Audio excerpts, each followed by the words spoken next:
할렐루야. 내 손을 힘있게 하옵소서 하는 제목으로 함께 은혜 나눕니다.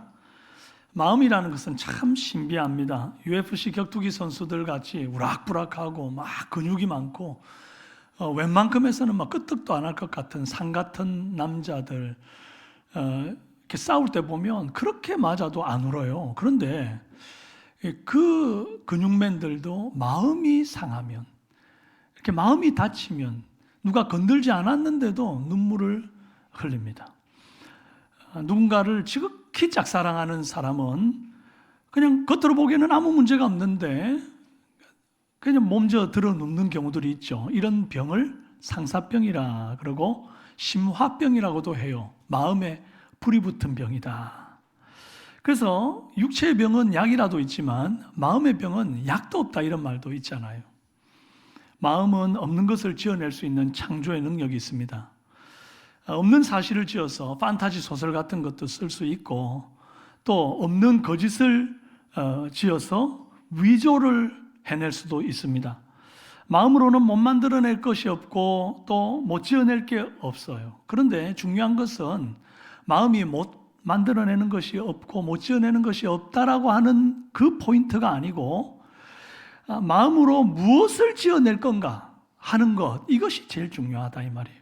마음에서 거룩한 것을 지어내면 죄인을 성도로 만들 수도 있고, 마음에서 더러운 것을 지어내면 성도가 짐승같이 될 수도 있다는 거예요. 오늘 본문은 마음에서 끊임없이 더러운 것을 지어내는 이 산발랏과 또 마음을 끝까지 잘 견고하게 지키는 느헤미야의 영적인 한판 대결을 볼 수 있습니다. 우리는 온갖 영적인 공격 속에서도 끝끝내 마음을 지켜내는 이 느헤미야를 통해서 영적 전쟁 중에 성도가 지켜야 할 그런 바른 마음의 소양, 이런 것들을 좀 배워가기를 원합니다. 먼저는 이만하면 됐다라고 하는 자기 만족을 경계하라는 것입니다. 읽어볼까요? 느헤미야와 유다 백성들이 이 무너진 성벽을 재건하는 공사에 온 마음을 다했습니다.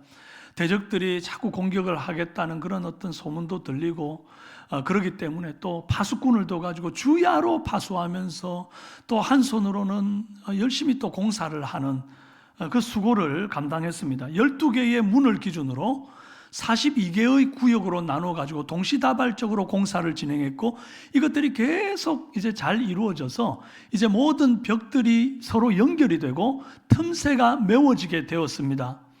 성벽 공사의 구분응선을 넘은 거죠. 성벽은 다 지어진 건데 남은 게 문짝을 다는 일이 남았다 이래요. 이쯤 되면 이제 한시름 좀 놓이는 시기 아니겠습니까? 이만하면 안심이 되잖아요. 그런데 대적들이 이 마지막에 최후의 발악을 하는 거예요. 산발랏과 도비아와 게셈 같은 원수들이 이제 성벽을 재건하는 상황을 계속 염탐하고 있다가 이 성벽의 틈이 다 메워졌고 문짝만 달면 된다는 소리를 딱 들으니까, 아이고야, 발등에 불 떨어졌네. 이놈들 이거 다 완공되고 나면 이제 우리의 입지가 더 줄어들겠네. 그런 마음이 들어가지고 마음이 조급해졌습니다. 어떻게 해야 이 역사를 그치게 만들까? 이래도 안 되고 저래도 안 되니 최후의 수단으로 지도자 느헤미야를 제거하면 역사를 그치겠다, 이렇게 판단을 합니다. 그래서 느헤미야 암살 작전에 돌입합니다. 느헤미야에게 전령을 보내서 오노 평지의 한 촌에서 정상회담을 하자, 이렇게 요청을 했습니다. 오노 평지는 예루살렘에서 약 25km 정도 떨어진 곳으로 블레셋, 유다, 사마리아 이 세 곳에서 모이는 어떤 한 중심 지역 같은 곳이고, 여기가 이제 우리로 보면 비무장지대 같은 것으로 생각하면 되겠어요. 그래서 여기 정상회담하기가 딱 좋다. 여기서 우리 만나자. 너도 총독이고 나도 총독이니까 우리가 앞으로 좀 발전적으로 한번 얘기해 보자. 성벽은 완공되었고 문이야 어차피 이제 다 곧 달릴 것 아닙니까? 그럼 이만하면 원수들도 함부로 못 덤빌 테니까 정상회담 좀 가져도 되지 않겠습니까? 이제는 좀 여유를 가져도, 이제는 조금 긴장을 좀 내려놓아도 안 되겠습니까? 그런데 느헤미야는 조금도 긴장을 늦추지 않고 계속해서 남은 역사를 밀고 나갑니다. 3절, 내가 곧 그들에게 사자들을 보내어 이르기를 이제 내가 큰 역사를 하니 내려가지 못하겠노라. 어찌하여 역사를 중지하게 하고 너희에게로 내려가겠느냐 하며 이런 지하에 거절해 버립니다. 큰 역사 이제 거의 다 끝났는데 문짝만 달면 되는데 그 문짝 다는 게 뭐 그리 대수라고 이 큰 역사를 중지하고 내려갈 수 없다는 말을 하느냐 이 말이에요. 여러분, 뭐든지 끝이 나야 끝이 나는 거예요. 끝나기 전까지는 끝난 게 아니다, 그런 말도 있죠. 그래서 야구는 9회 말 투아웃부터다, 이런 말도 있어요. 다 끝난 줄 알았는데, 그래서 안심했는데 그냥 뭐 막판에 판도가 뒤집어져 버리는 경우들이 들어있죠. 농구에 버저비터라고 하는 것이 있습니다. 이 농구에서 경기 종료를 알리는 이 버저, 삐 하는 이 소리가 울림과 동시에 집어 던진 공이 상대방의 골대에 탁 들어가 버려가지고 지고 있던 이 팀이 역전을 하는 걸 두고 하는 말이에요. 그래서 이렇게 말해도 농구 안 좋아하시는 분들, 그게 뭐고 이러실 분들이 계셔서 제가 영상으로 한번 짧게 보여드리겠습니다. 지금 초록색 팀이 지고 있어요. 4초 남았습니다.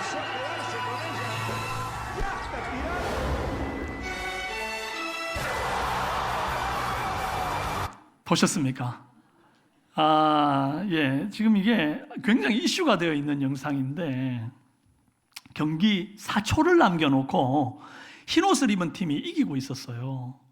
그래서 이제 4초니까 사실 상대방한테 패스 한 번 하고 여기 패스 한 번 하면 이제 끝나는 거예요. 이긴 거예요. 다 이긴 게임.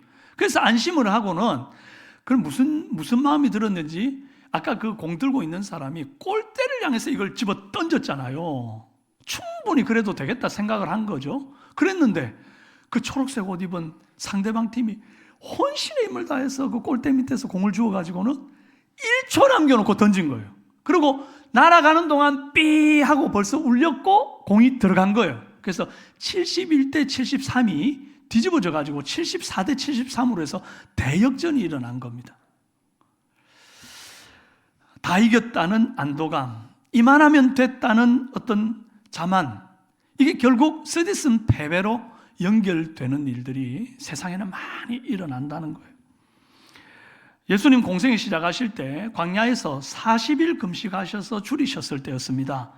누가복음 4장 2절에 마귀에게 시험을 받으시더라 이 모든 날에 아무것도 잡수시지 아니하시니 날수가 다함에 줄이신지라. 날수가 다했다는 건 이제 40일 이제 됐다 이 말이거든요. 근데 날수가 다하면 뭐가 나타났어요? 뭐가 나타나요? 마귀가 나타나요.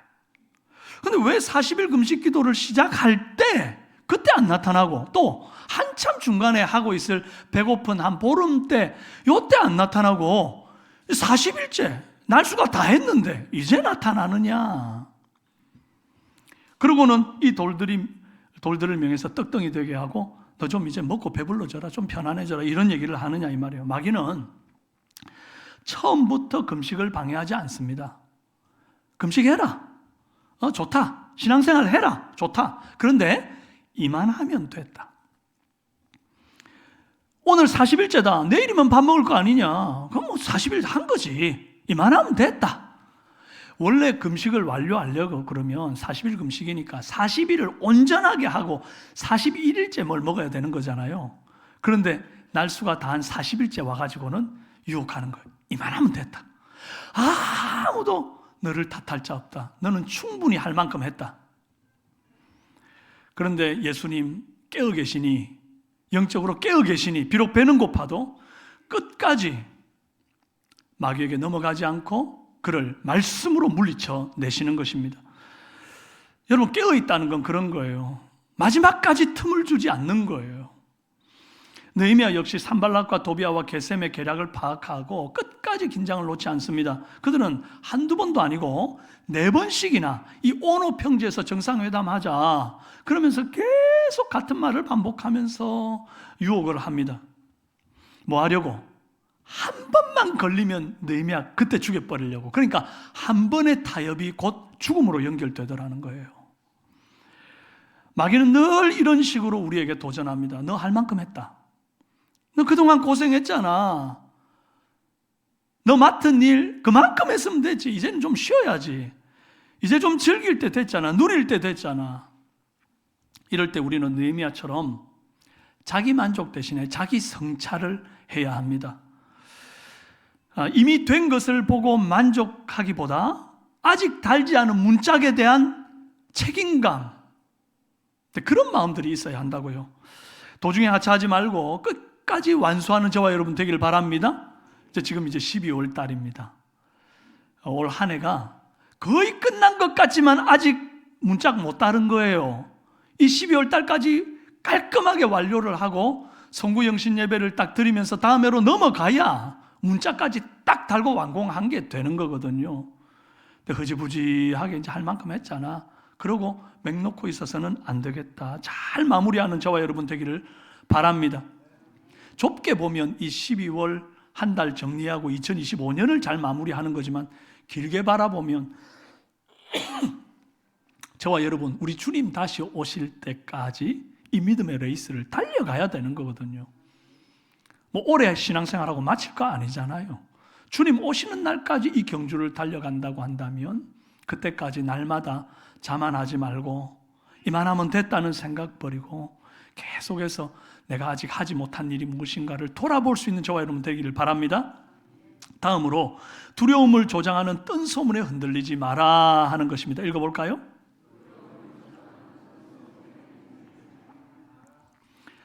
오노 평지로 끌어내어서 죽이려던 계획이 실패로 돌아가자 이 산발랏이 새로운 아이디어로 공격을 합니다. 종의 손에 봉하지 않은 편지를 들려서 느헤미야에게 보낸 거예요. 느헤미야, 유다 총독, 나 지금 사마리아 총독인데 나한테 이런 편지가 왔어. 내용을 읽어보니까 이거 자기한테 굉장히 불리한데? 큰일 나겠는데 이거 보고 정말 도움이 필요할 것 같은데 내가 도움을 줄 테니까 나랑 한번 만나자. 이러면서 이 편지 봉투를 봉하지도 않고 이제 전령에게 줘가지고 이걸 느헤미야에게 넘긴 거예요. 느헤미야가 받아서 내용을 보니까 성벽을 쌓은, 느헤미야가 지금까지 성벽을 쌓은 목적이 자기가 왕 되려고 이 성벽을 쌓았다는 내용이 있고, 또 선지자를 이제 돈으로 매수해가지고 유다의 왕이 새롭게 나타났다라고 하는 거짓 예언을 퍼뜨려서 자기가 왕 되려고 한다는 그런 내용이 들어있는 거예요. 그러니까 이 말이 결국 이제 봉투가 열린 채로 이렇게 돌아다니고 있으니까 틀림없이 많은 사람들의 입에 오르내리고, 비밀이 아니라 이게 다 소문이 동네방네 났고 이미 사마리아 총독으로부터 이게 넘어왔으니까 다 소문이 났다는 식으로 이걸 꾸민 겁니다. 그래서 이게 아닥사스다 왕, 페르시아 왕의 귀에 들어가면 이젠 너 삼족을 멸할 뿐 아니라 네가 지금까지 쌓아올린 성벽 다 페르시아 왕의 그 군대에 의해서 다 짓밟히고 다 물거품이 되고 말 거야. 그러니까 내가 도울 수 있어. 나 사마리아 총독이잖아. 너는 유다 총독이고 우리 같이 만나가지고 한번 내가 도와줄 테니 한번 해보자. 이러면서 접근한 거예요. 잘 이해가 됐죠? 이해가 안 됐습니까? 이해됐죠? 예. 느헤미야는 이 말도 안 되는 억지 소문을 딱 들었을 때 솔직히 두려울 만도 한데, 이게 반역, 역모를 꾸민다고 자기가 지금 몰리는 상황이잖아요. 그런데도 눈 하나 깜짝하지 않습니다. 사실이 아니기 때문이죠. 진실은 사람으로 하여금 담대하게 합니다. 만약 느헤미야 마음속에 일말이라도 내가 유다의 왕 되면 좋겠다, 내가 그래도 이만큼 유다를 위해서 공헌을 했고 또 유다인들 가운데 내가 그 중에서 제일 높은 위치에 있는 사람 나밖에 없으니 내가 유다의 왕 되면 좋겠다, 이만큼이라도 마음이 있었다고 한다면 어쩌면 이 봉하지 않은 편지의 내용을 읽었을 때 아이고야, 내가 지금 품었던 이 죄가 드러난 거구나, 그러고는 마음이 덜컥 내려앉았을지도 모릅니다. 그런데 느헤미야는 양심의 거리낌이 없습니다. 당당하여요. 8절에 이런 일은 없는 일이요 네 마음에서 지어낸 것이라. 여러분, 사람이 많이 모인 곳에는 언제나 말 많이 하는 사람, 말 지어내는 사람이 있어요. 없는 말을 계속 해가지고 분란을 일으키는 사람들이 있습니다. 저 집사님 저렇게 앞에서 열심히 봉사하고 섬기는데 조만간 있을 그 직분자 선출에 표 받으려고 그러는 거 아니야? 저 형제 저렇게 열심히 앞장서서 섬기고 봉사하고 뭐 하는데 저 자매 좋아해가지고 마음에 들려고 저렇게 앞에서 알랑방구 끼는 거 아니야? 저분 저렇게 우리한테 밥을 많이 사주는데 저 지금 돈 자랑하는 거 아니야? 그러면서 눈을 새초롬하게 뜨고 없는 말을 자꾸 지어내는 사람들이 있어요. 우리 교회는 없다고 말하고 싶지만 있을 겁니다. 왜요? 그게 교회예요. 교회는 알곡도 있고 쭉정이도 있는 거예요. 알곡과 가라지가 함께 있는 곳이 교회입니다. 알곡만 있는 교회는 지상교회가 아닙니다. 지상교회는 전투하는 교회예요. 영적으로도 끊임없이 흑암의 권세와 싸우고 이 안에는 사람과 사람 속에서도 여러 가지 철이철을 날카롭게 하듯 부딪히는 곳이 있는 곳이에요. 그런데 알곡만 모이는 곳은 천상의 교회, 우리 주님 앞에 가야 있어요. 칼빈이 교회 안에도 이리가 있고 교회 밖에도 양이 있다고 말한 것을 잊지 마십시오. 그러니까 이렇게 정말 말도 안 되는 소리를 지어내고 사람의 마음에 상처를 주는 그런 사람이 우리 교회에 있을 때 여러분 어떤 마음을 내야 되느냐 하니까 야, 우리 교회 정말 교회다운 교회구나. 아멘? 예, 맞아요. 그게 교회다운 교회예요. 만약에 쭉정이는 하나도 들어올 수 없는 교회, 처음부터 문에서 다 걸러내버리는 교회, 그건 있을 수 없는 거예요. 그 사람이 쭉정인지 알곡인지를 구별해낼 수 있는 분은 하나님밖에 없다. 최후의 심판자요 완전한 정의를 실현할 수 있는 여호와 하나님 말고는 그 일을 할 수 있는 자가 없다 이 말이에요. 그런데 그 일을 해내고 있는 교회가 있다면 그건 이단이거나 사입입니다. 여러분, 교회 안에 그런 일들이 있을 수 있다는 것을 기억하십시오. 그래서 그런 소리를 들을 때에 여러분 우리가 잘 분별해야 되는데 어떨 때는 정말 사랑의 마음으로 내게 권면하는 그런 얘기가 있을 수 있잖아요. 그럴 때는 받아들이고 수용해야 내가 성장한다고요. 그런데 어떨 때는 좀 뭔가 이유 없이 상처를 내고 말도 안 되는 모함과 뒷담화를 할 때, 거짓을 지어낼 때 이때는 분별해야 합니다. 잠언 20장 19절 말씀에 두루다니며 한담하는 자는 남의 비밀을 누설하니 입술을 벌리는 자를 사귀지 말지니라. 여러분 자꾸 어디 가서 남 얘기하는 사람하고는 친하지 마십시오. 잠언 11장 13절에 두루다니며 한담하는 자는 남의 비밀을 누설하나, 여기까지는 같죠. 그 뒤가 다릅니다. 마음이 신실한 자는 그런 것을 숨기느니라. 어떤 성도의 약점이 내 귀에 들릴 수 있죠. 내 눈에 보일 수 있죠. 그런데 정말 신실한 사람은 그것을 숨겨준단 말이에요. 가려준단 말이에요. 덮어준단 말이에요. 사랑은 모든 허다한 허물을 뭐한다? 덮느니라. 그런데 만약에 그 어떤 상대방의 허물을 덮지를 않고 우리 소그룹 멤버들 가운데 우리 목장, 기관 목장 뭐 이렇게 전도회 가운데 그렇게 사람들 가운데 있던 어떤 약점들, 부족한 부분, 눈에 보이는 것들을 덮어주지 않고 자꾸 어디 가서 그 사람 그랬대 저랬대 이렇게 말하는 사람은요, 사랑을 모르는 사람이에요. 사랑을 모르는 것은 사랑이신 하나님을 곧 모르는 거예요. 스스로 나는 하나님도 모르는 사람이라는 것을 티내는 거예요. 직분이 아무리 있어도 상관없이. 그러므로 여러분, 성도의 약점이 보이거든 어떻게? 숨겨주고 가려주고 덮어주는 저와 여러분, 성숙한 하나님의 사람들 되시기를 바랍니다. 그리고 내 의도와 전혀 다른 말들이나 하지도 않은 일을 했다고 이제 뜬 소문이 돌 때 내 양심이 거리낌이 없다면 느헤미야처럼 당당해야 돼요. 그리고는 굳이 해명하려고 돌아다닐 필요 없습니다. 느헤미야가 해명할 마음이 있었으면 지금 이제 이 사마리아로 찾아가는 거예요. 그랬다가는 죽음을 당하는 거예요. 그런데 해명할 생각 전혀 없습니다. 어떻게 하느냐? 기도해요. 9절, 이는 그들이 다 우리를 두렵게 하고자 하여 말하기를 그들의 손이 피곤하여 역사를 중지하고 이루지 못하리라 함이라. 이제 내 손을 힘있게 하옵소서 하였더라.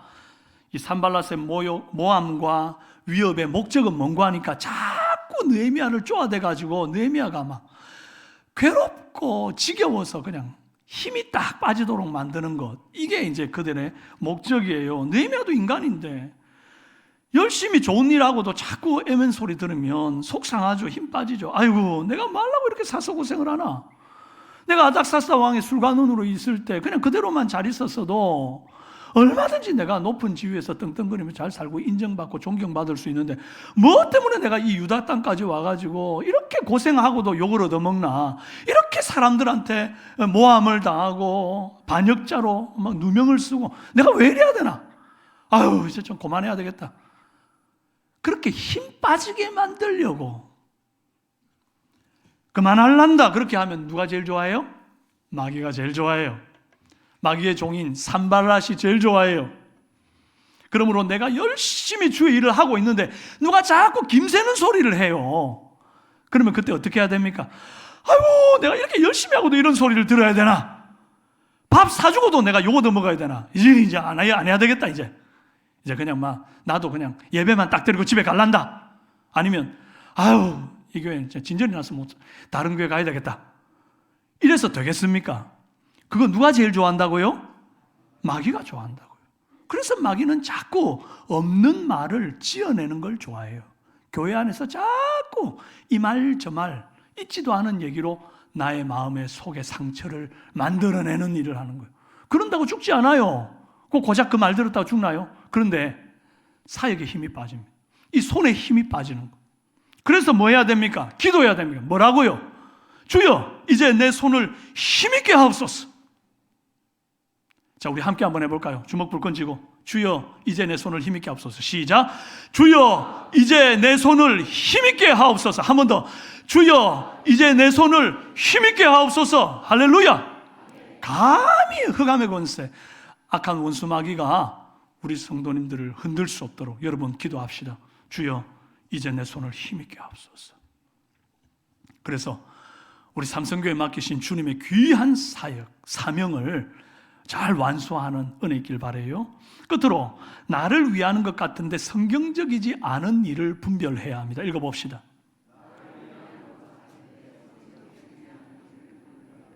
느헤미야는 산발랏의 음모에 속지 않고 잘 넘어갔습니다. 그런데 마귀는 집요합니다. 포기하지 않아요. 예수님한테도 3번이나 도전했잖아요. 지금 느헤미야한테도 이제 3번째 새로운 음모를 가지고 도전합니다. 산발랏과 도비아가 스마야라고 하는 사람한테 뇌물을 줘가지고 거짓 예언을 하게 해요.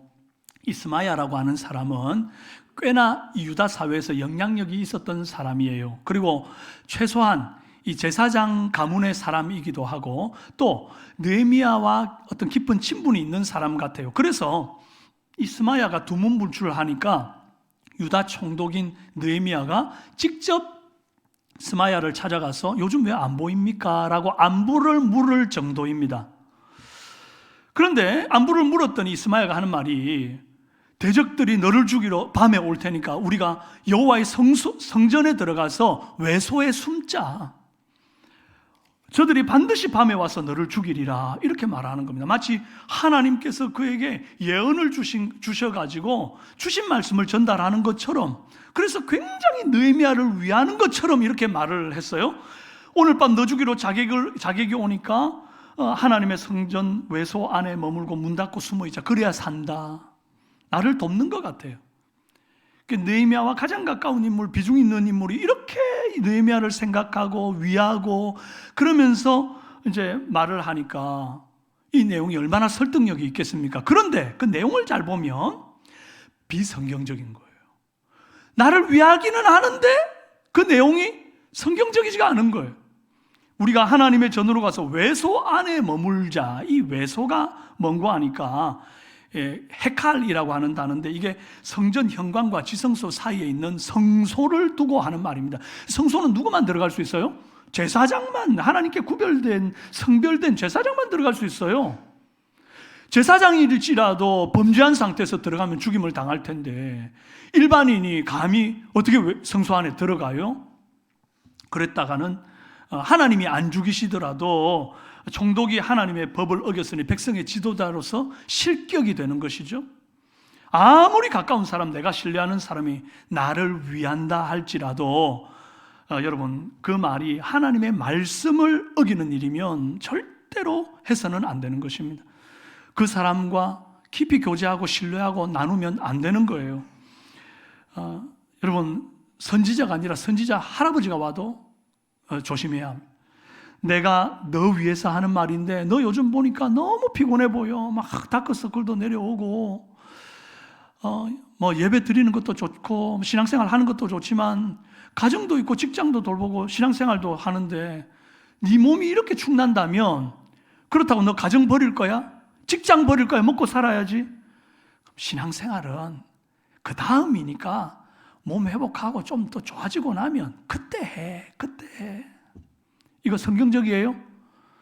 성경 말씀은 분명히 우리에게 서로 돌아보아 사랑과 선을 격려하며 모이기를 패하는 어떤 사람들의 습관과 같이 하지 말며 오직 권하여 그날이 가까움을 볼수록 더욱 그리해라, 더욱 모여라, 이렇게 말씀하고 있는데 좀 거꾸로 가는 얘기를 하잖아요. 나를 위하는 것처럼. 믿는 사람도 좋지만 결혼은 신중해야 돼. 신앙보다는 일단 직장이 든든해야지. 저 사람은 신앙은 좋은데 직장은 좀 별로잖아. 저 사람은 직장이 봐봐, 대기업이야, 대기업. 우리나라 이름만 대도 알아주는. 신앙은 나중에 네가 결혼하고 난 다음에 교회로 데리고 가면 돼. 이거 성경적이에요? 아니란 말이에요. 근데 이런 얘기들, 나를 위하는 것 같은데 성경적이지 않은 얘기들이 올 때에 그때 잘 분별하는 우리 삼성의 성도들이 되시길 바랍니다. 놀랍게도 느헤미야는 이 스마야 예언을 듣자마자 즉시로 분별하고 단호하게 끊습니다. 11절, 내가 이르기를 나 같은 자가 어찌 도망하며 나 같은 몸이면 누가 외소에 들어가서 생명을 보존하겠느냐. 나는 들어가지 않겠노라 하고. 이게 무슨 말입니까? 나 같은 몸이면, 즉 나 같은 죄인이면 내가 성소에 들어간다고 해서 내가 어떻게 생명을 부지하겠니? 그러니까 나는, 이 느헤미야는요, 처음부터 항상 언제든지 나는 죄인이다, 하나님 앞에서 고개 들 수 없는 죄인이라고 하는 이 자기 정체성이 분명한 사람이었습니다. 이게 너무나 중요해요. 그 겸손이 결국 느헤미야를 살린 거예요. 만약 느헤미야가 나 이래도 유다 총독인데 내가 지금 한마디 하면 유다 사람들 다 내 말에 따라서 뭐 성벽을 쌓기도 하고 내 말대로 다 하는데 내가 이 정도로 영향력 있고 또 내가 그나마 그동안 하나님 섬긴 게 있는데 그러면서 약간 교만해져 가지고 그래 우리 같이 들어가자, 제사장도 아니면 성소에 들어가면요 큰일 나는 거죠. 큰일 나는 거. 근데 느헤미야는 그 모든 교만할 수 있는 조건 가운데서도 철저하게 겸손하며 철저하게 자기 자신을 분명하게 아는 정체성이 있었다. 여러분, 우리 절대 교만하면 안 됩니다. 내가 신앙생활 좀 했다고, 내가 교회에 좀 뭔가 대단하게 뭘 섬겼다고, 내가 하나님 앞에서 뭔가 위대한 일을 했다고 내가 하나님 앞에 교만하면 안 된다고요. 그래서 이 몸에 밴 겸손을 통해서 결국 느헤미야는 이 위기를 벗어납니다. 나 같은 몸, 나 같은 죄인이 어떻게 성소 들어가냐, 딱 잘라 말할 수 있었다. 여러분, 성경적이지 않은 말로 여러분을 위하면서 접근하는 사람 조심하십시오. 느헤미야는 수많은 살해의 음모에서 이렇게 벗어났습니다. 4번이나 사람 보내서 오노 평지에서 정상회담하자고 한 번만 걸려들면 죽이려고 했던 그 위협에서도 벗어나고, 읽지도 않은 영모의 편지를 써서 봉하지 않은 편지를 돌리면서 느헤미야를 반역자로 몰고 그렇게 해서 의논하자 했다가 만나면 죽이려고 했던 위기도 벗어나고, 믿을 만한 제사장을 매수하고 느헤미야와 친분이 있는 사람을 통해 거짓 예언을 하게 하고 결국 여호와의 성소에서 살인을 꾀했던 이 위기도 벗어납니다. 그런데 이 모든 위기를 벗어나게 된 느헤미야의 결정적인 행동, 결정적인 계기가 뭐냐? 바로 기도였다는 거예요. 느헤미야는 대적들과 맞붙지를 않습니다. 한 번을 얼굴을 독대하기 위해서 찾아가는 일을 안 합니다. 대신에 여호와 앞에 독대합니다. 여호와 앞에 나가서 내 손을 힘있게 하옵소서, 그렇게 기도한 까닭에 위기를 벗어나는 거예요. 14절에도 보면 오늘 말씀 끝에도 이렇게 기도합니다. 내 하나님이여, 도비아와 산발락과 여선지 노야다와 그 남은 선지자들 곧 나를 두렵게 하고자 한 자들의 소행을 기억하옵소서 하였더라. 아까 스마야만 느헤미야한테 거짓 예언을 한 게 아니에요. 거짓 선지자들, 여선지자 노야다하고 남은 선지자들이 말이죠, 뇌물을 받아먹고 느헤미야한테 계속 헛된 거짓된 예언을 하면서 느헤미야 죽이려고 했단 말이에요. 그런데 그때마다 느헤미야가 기도함으로 벗어났던 거예요. 느헤미야는 매 순간 기도합니다. 제일 처음에 유다가 환난을 당하고 성벽이 불타고 정말 그런 어떤 안타까운 소식을 들었을 때 하늘의 하나님 앞에 울며 금식하며 기도하는 것으로 느헤미야 1장이 시작되잖아요. 그런데 이제 뒤에 아닥사스다가 느헤미야의 얼굴에 수심을 읽고 내가 너한테 뭐 좀 도와줄게, 뭐 필요하냐 이래 물을 때 느헤미야는 즉각적으로 여호와 하늘의 하나님 앞에 묵도하였다 그랬습니다. 순간순간 기도하면서 모든 상황과 환경을 돌파해 나가는 사람. 기도하면 마귀의 괴계를 능히 간파할 수 있습니다. 숨겨진 음모를 분별할 수 있는 줄로 믿습니다. 기도하면 그런 나를 힘 빠지게 하는 수많은 외부의 공격, 사람이 말하는 것이지만 결국 그 뒤에 역사하는 악한 영들이 있다는 것을 알고 기도로 분별해내야 합니다. 내 손에 힘이 빠지지 않도록, 그래서 큰 역사를 완수할 수 있도록 기도를 계속하는 우리 삼성의 성도들이 되시기를 바랍니다. 여러분, 우리 함께 기도하는 사람 됩시다. 주여, 이제 내 손을 힘있게 하옵소서. 어떤 세상 유혹 시험에도 요동치 않고 주님의 귀한 역사를 힘있게 이루어내는 하나님의 사람 되게 하옵소서. 그렇게 기도하는 저와 여러분 되기를 바랍니다.